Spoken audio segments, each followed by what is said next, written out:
तो अभी तक अहमदाबाद एरोप्लेन जो क्रैश हुआ था, बोइंग का 787 जो कि एयर इंडिया का प्लेन था, उसका अभी तक असली वजह पता नहीं चली है कि इसकी असली वजह क्या है। लेकिन लोग अभी भी धुआंधार बैटिंग कर रहे हैं सोशल मीडिया के ऊपर, अलग अलग ओपिनियन दे रहे हैं, अपने अपने अलग अलग वीडियो दिखा के लोगों को डिस्ट्रैक्ट कर रहे हैं।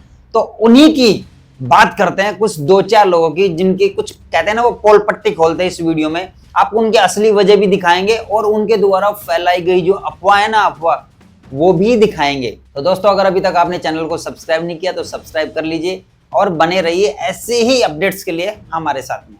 तो दोस्तों, वैसे तो न्यूज चैनल पे आजकल भरोसा नहीं रहा। आपको पता है कि न्यूज चैनल वाले मतलब न्यूज को इस तरीके से क्रिएट कर रहे हैं जैसे हम पहले एग्जाम देने नहीं जाते थे। एग्जाम देने के बाद जब बाहर आते थे तो किसी इंटेलिजेंट लड़के से भिड़ते थे हम, तो उस समय जब हम क्वेश्चन आंसर मिला रहे होते थे तो उस समय हमें पता चलता था यार इसका आंसर ये, हमने तो आउट ऑफ सिलेबस जाके इसका आंसर दे दिया। एक्चुअली आजकल की मीडिया की हालत यही हो रही है कि कहानी कुछ है और उनका जो एंड रिजल्ट है वो कुछ और ही बयां कर जाता है, तो उनसे तो कोई उम्मीद ही नहीं है।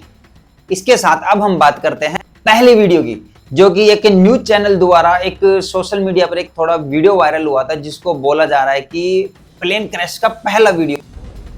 ये खिड़की से बनाया वीडियो है मनीष। मेरे एक सहयोगी देवेश ऊपर वो मुझे बताते हैं कि ऐसा कैसे पॉसिबल है, and then we started thinking. मुझे एक बात बताइए, एक प्लेन टेक ऑफ कर रहा है, एग्जैक्टली वहीं पर कैमरा बना हुआ है, एग्जैक्टली वहीं पर उसको कैप्चर किया गया है और एग्जैक्टली वहीं पर यह पूरा वीडियो तब तक का है जब वो टेक ऑफ करके क्रैश कर रहा है। क्या ये इत्तेफाक इतने इत्तेफाक नहीं हो सकते? वीडियो को दिखाकर ये लोग हल्ला मचा रहे थे कि ये एक प्री प्लान साजिश थी, इसको हमने उजागर कर दिया, मानो पता नहीं वो अंधे के हाथ बटन नहीं लग जाती वो लग गई हो, और इन्होंने कुछ इसी तरीके से इसको रिप्रेजेंट किया। चलो इसकी हकीकत जानते हैं। फिर वीडियो बनाना शुरू किया? नहीं, ये पहली बार आया था इसलिए इसने देखा नहीं था, तो इतनी नीचे से जा रहा था तो इसने गांव में दिखाने के लिए वीडियो बनाया, घर जाके बताएंगे फ्रेंड को, सबको, इसे लग रहा। तो दोस्तों, इसकी हकीकत ये बेचारा गांव का लड़का, ये शहर अहमदाबाद गया था पहली बार, इसने पहली बार प्लेन देखा था और इसने उसका वीडियो शूट किया। अरे गाँव का लड़का था यार, हम आप लगभग गाँव के ही हैं, तो हम तो मतलब गाँव के लड़के तो ऐसे होते हैं जब अगर चिड़ियाघर में जाएंगे ना और बंदर उठ पटांग हरकतें कर रहे होते हैं तो उनकी भी वो वीडियो शूट कर लेता है कि गांव में दिखाने का काम आएगी, देख तेरा बाप चिड़ियाघर जाके आया था। ऐसे हम गांव वाले। और अब हम बातें यूट्यूब के ऊपर। ये एक यूट्यूबर के बारे में बताते हैं। ये भाई साहब यूट्यूबर है और इनका भगवान की दया से अच्छे खासे फॉलोवर है और अच्छे खासे व्यूज भी आते हैं। इन्होंने अपने पहले वीडियो में कहा थी, मैं एक्सपर्ट के बेस पे कह रहा हूं, मेरे पास कुछ सबूत है, और अपनी 4-5 पन्नों की स्क्रिप्ट लेके बैठता है यूट्यूब के और धुआंधार बैटिंग करता है। मतलब उसने इसके अंदर साबित कर दिया कि पायलट्स की गलती थी अकॉर्डिंग टू एक्सपर्ट्स। ठीक है, लेकिन अभी एक एक्सपर्ट मतलब इसी प्लेन को काफी बार वो उड़ा चुके हैं अहमदाबाद से लंदन के लिए, तो उनकी भी आप बात सुन लीजिए। मैं खुद कैप्टन हूँ 787 800 जो ड्रीमलाइनर जो जहाज आप देख रहे हैं, वो जहाज को पता नहीं मैं कितने बार उड़ा चुका हूँ, गिना तो नहीं हूँ लेकिन लॉग बुक में है मेरे भरे पड़े। अहमदाबाद लंदन वाला फ्लाइट भी मैंने कितने बार किए हैं, एयर इंडिया 171 172 ये सारे फ्लाइट्स बहुत बार किए हैं। तो मेजर गलती पायलट्स की नहीं है शायद। जैसे कि आशंका ये है कि जैसे ही टेक ऑफ हुआ है उसके बाद थ्रस्ट का कुछ ना कुछ प्रॉब्लम है। थ्रस्ट का मतलब इंजन पावर, जैसे हम लोग पावर बोलते हैं, एक्सीलरेटर बोलते हैं हम गाड़ी पे, वैसे हमारा वो जो पावर थ्रस्ट होता है, तो थ्रस्ट जितना चाहिए था, क्योंकि पूरा लोडेड जहाज था ये, 3-4 फैक्टर्स पे लोड का समझ में आता है कि जैसे पूरा जहाज फुल था, पैसेंजर फुल थे, उनके लगेजेस भी फुल होंगे, तो और पाकिस्तान एयर स्पेस बंद है तो और एक्स्ट्रा फ्यूल लेके जाना पड़ता है, तो इस कारण जहाज पूरा लोडेड था, मैक्स लोड था। उसके बाद ये समर वाला गर्मी के मौसम में वहां पे टेम्परेचर बहुत ज्यादा होता है। टेम्परेचर जैसे ही ज्यादा होगा डेंसिटी कम होगा, डेंसिटी जैसे ही कम होता है एयरक्राफ्ट का परफॉर्मेंस कम हो जाता है। तो जितना मात्रा में हम लोग वेट लेके उड़ सकते थे उससे कम हो जाता है, क्योंकि एफिशिएंसी कम हो जाता है, इंजन पावर का एफिशिएंसी कम हो जाता है। तो ये बहुत थिन मार्जिन है। तो उस कैलकुलेशन में कहीं पायलट लोगों ने गलत कर दिया क्या, बस एक ही दिमाग में मेरा वो चल रहा है। तो इसमें इंजन फेल 1 हुआ है या 2 हुआ है, क्योंकि अगर 1 भी होगा तो जहाज थोड़ा हिलना चाहिए था, थोड़ा सा, ये मॉडर्न एयरक्राफ्ट है, एडवांस्ड है, कंप्यूटर है, ऑटो पायलट्स भी हैं जो हेल्प करते हैं आप लोगों को, बट पायलट का इनपुट चाहिए ही चाहिए, बट उसमें आपको हेल्प मिलता है सिस्टम से।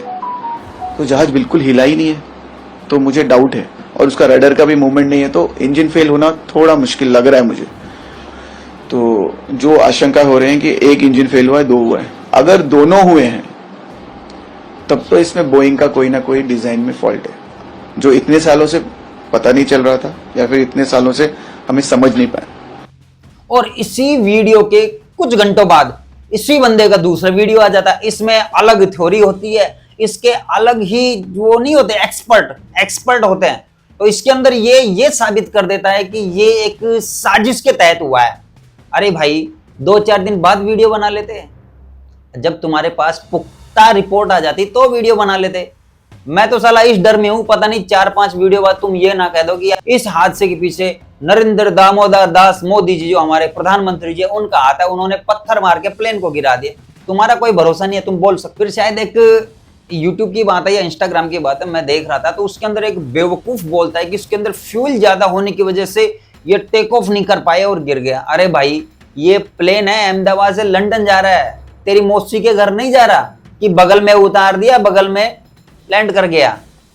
तो बहुत दूरी है, 6800+ किलोमीटर की दूरी है, तो फ्यूल तो होना ही था उसके अंदर। और अमित शाह जी ने जैसा स्टेटमेंट दिया, उन्होंने बोला कि फ्यूल ज्यादा होने की वजह से, मतलब जो उसके कैपेसिटी है और इतनी दूरी है उस हिसाब से उन्होंने फ्यूल भरा गया था, और उस फ्यूल की वजह से लोगों को जो इसमें मरे हैं उनको बचा नहीं पाए, क्योंकि ये मतलब बहुत ज्यादा ज्वलनशील होता है, एकदम विस्फोट टाइप कर गया ये, तो इसलिए उनको बचाना बहुत मुश्किल हो गया, उनको बचा नहीं पाए। तो बात करते हैं अपने अगले बंदे की, जो कि बहुत खतरनाक है। खतरनाक मतलब एक बहुत अच्छा सोशल मीडिया इन्फ्लुएंसर है, हम भी उनकी वीडियो देखते हैं, शायद आप भी देखते होंगे।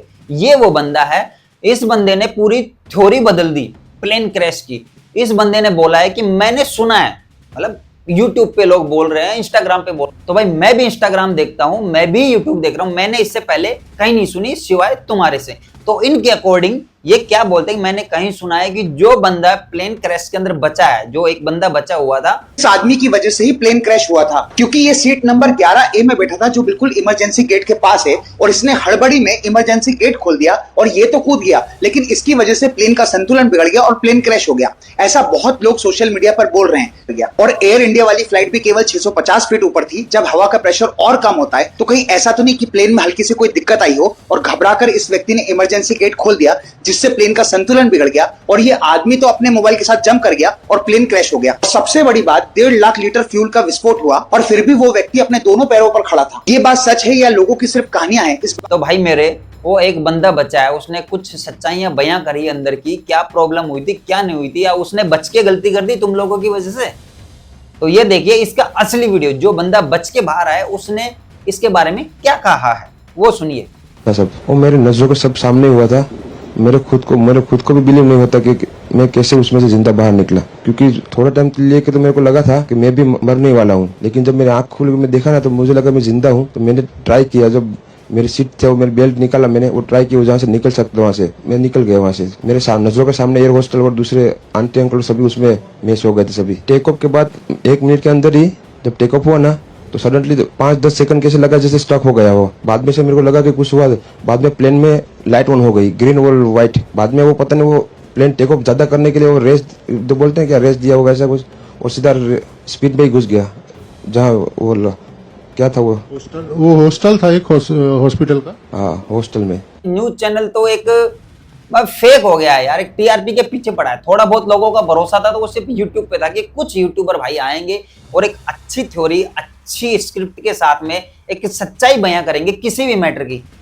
तो यार आप मतलब किस चीज की जल्दबाजी में हो? मतलब इन लोगों को पता है क्या है, इनका मानसिक संतुलन पता है कैसा है? इन लोगों को पता कुछ भी नहीं है, लेकिन ये साबित सब कुछ करना चाहते हैं, समझ रहे हैं आप? तो इन लोगों की ये थ्योरी है यार। और अभी मैं आपको एक अपडेट देता हूं कि जो बोइंग कंपनी है ना, जिसने ये प्लेन बनाया जो क्रैश हुआ है 787, तो उसका कहना है कि जब तक हमें ब्लैक बॉक्स नहीं मिल जाता तब तक हम किसी नतीजे पर नहीं पहुंच सकते। तो आपकी जानकारी के लिए बता दूं, जो ब्लैक बॉक्स का FDR है ना, फ्लाइट डेटा रिकॉर्डर, वो मिल चुका है और अभी इन्वेस्टिगेशन टीम लगी हुई है इन्वेस्टिगेट करने के लिए। अभी इंडियन इन्वेस्टिगेशन टीम भी है, बाहर की इन्वेस्टिगेशन टीम भी है, तो वो सारी मिलके इन्वेस्टिगेट कर रही है और इसके जो रियल रीजन है उस तक पहुंचने की कोशिश कर रही है। और अभी तक एक ब्लैक बॉक्स के दो पार्ट होते हैं, एक तो एफडीआर, एक होता है सीवीआर, कुकपिट वॉइस रिकॉर्डर। ये जो कुकपिट होता है जहां पे जो पायलट्स बैठते हैं ये वहां पर होता है, वहां पे रखा हुआ होता है। ये दूसरा पार्ट है ब्लैक बॉक्स का जो अभी तक नहीं मिला है। जैसे दोनों मिलेंगे तो इन्वेस्टिगेशन टीम को इसकी जो पूरी सच्चाई है उसकी तह तक जाने में मदद मिलेगी। और इस रिपोर्ट्स को आने के अंदर, पब्लिकली इस रिपोर्ट्स को, इस इन्वेस्टिगेशन को पब्लिकली होने के अंदर कम से कम एटलीस्ट आप लगा लो 3 से 4 महीने लग जाएंगे। तो यार ये फालतू की अफवाहों में ना पड़े। हाँ, हो सकता है, कुछ भी हो सकता है भाई, हो सकता है एक साजिश हो, लेकिन अभी ऐसा कोई प्रूफ, ऐसा कोई सबूत तो नहीं मिला ना जिससे ये होगी, ये साबित हो ना। अभी तक ये मिला कि पायलट्स की गलती हो। तो जब अपनी जान के ऊपर आती है ना तो लोग बचाव करते हैं, सिर्फ बचाव करते हैं, बचने की नहीं सोचते, सभी का बचाव करने की सोचते हैं। और इनकी जो पायलट्स और क्रू मेंबर्स होते हैं ना, इनकी ट्रेनिंग ऐसी होती है कि इनको ऐसी ट्रेनिंग दी जाती है कि भाई आप जो हैं पहले पैसेंजर हैं, उसके बाद आप, अगर बचने का मौका भी मिले तो पहले आप पैसेंजर को बचाएंगे, उसके बाद में आप अपना देखेंगे। ऐसा नहीं है कि पैसेंजर के पहले आप बच गए, ये पॉसिबल नहीं है इसके अंदर। तो बिल्कुल कुछ भी अफवाहों के चक्कर में ना पड़े। मतलब लोग कुछ भी बोल रहे हैं यार, तो हो सकता है टेक्निकल एरर हो, टेक्निकल फॉल्ट्स हो, जो कि अभी तक जो काफी फ्लाइट्स वगैरह हुए हैं उनमें मोस्टली में टेक्निकल फॉल्ट्स आए हैं। तो हो सकता है ये भी एक रीजन हो सकता है। और हो सकता है आप जो सोच रहे हो एक साजिश हो, वो भी हो सकती है। लेकिन जब इन्वेस्टिगेशन रिपोर्ट आएगी तभी तो पता चलेगा ना। आप आइडिया लगा के पता नहीं किस किस देश को विपक्ष में खड़ा कर दोगे। मतलब इन्वेस्टिगेशन टीम तो बाद में रिपोर्ट करेगी, बाद में इन्वेस्टिगेट करेगी, पहले हमारे न्यूज चैनल वाले वो ही पूरा इन्वेस्टिगेशन के अंदर लगा है, जैसे मान लो वो एक सर्टिफिकेट के साथ कि हम इन्वेस्टिगेशन कर रहे हैं। तो यार क्यों अफवाह फैला रहे हो तुम? थोड़ा सोचो समझो यार।